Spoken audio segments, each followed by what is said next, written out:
That said, we're all working lean at the moment. You know, we're all focused on environments that not only work from an overheads point of view, but also retain employees and the way that employees like to work. So you've got all this sort of convergent sort of considerations.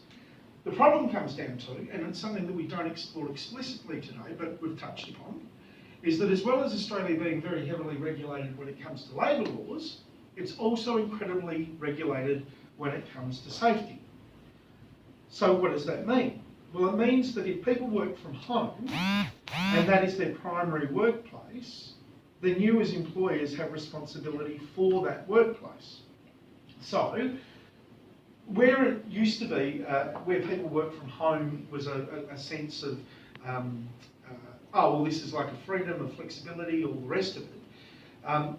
And that was the extent of really the considerations around it.